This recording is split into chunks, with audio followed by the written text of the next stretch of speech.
女孩第一次进入外星飞船，却惊恐地发现外星人竟和人类长得一模一样。而这时，外星人动了，但却不是伤害女孩，而只是想和她握手。女孩艾米不敢妄动，外星人于是将手翻开，上面是一个圆圈符号。艾米大吃一惊，因为自己手上也有相同的图案，她于是不再犹豫，把手伸了上去。就在接触的一瞬间，艾米看见了一个荒芜的星球，河水里浮着成山的尸体，失去家园的外星人正在哭泣。女孩被看见的恐怖一幕吓傻了，当即就想离开，却没想到出口已经被2只外星怪物锁死。而与此同时，手上带有圆圈图案的外星人们也开始正式入侵地球。外星人在怪物的帮助下，人类幸存者们节节败退。但经过一段时间的打交道，生物学家老登有了一个重大发现。通过检测外星人尸体，他发现对方基因和人类非常相似，可以研究对应的基因武器杀死对方。但眼下他缺少活体外星人做样本，于是在58同城上请保洁打扫后的房间里，老登号召大家，现在对方所有人都派了出来，飞船内部一定空虚。而外星人因为基因突变导致多器官衰竭虚弱不堪，所以才会创造出机械怪物，而且幸存者的低频声波装置能够干扰机械怪物，所以老登认为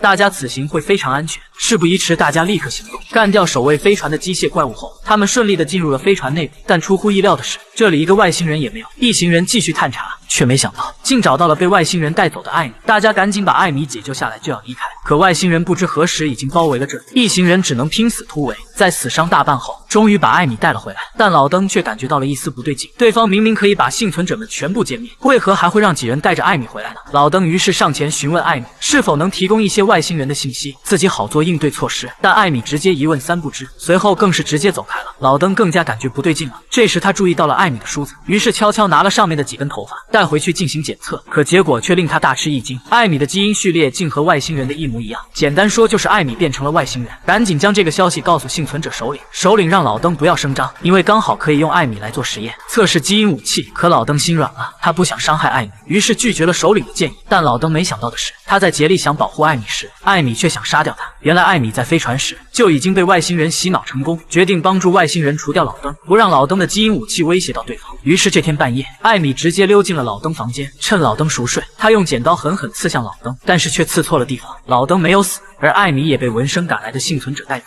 然后关了起来。经此一事，老登终于不再心软，开始准备在艾米身上试验基因武器。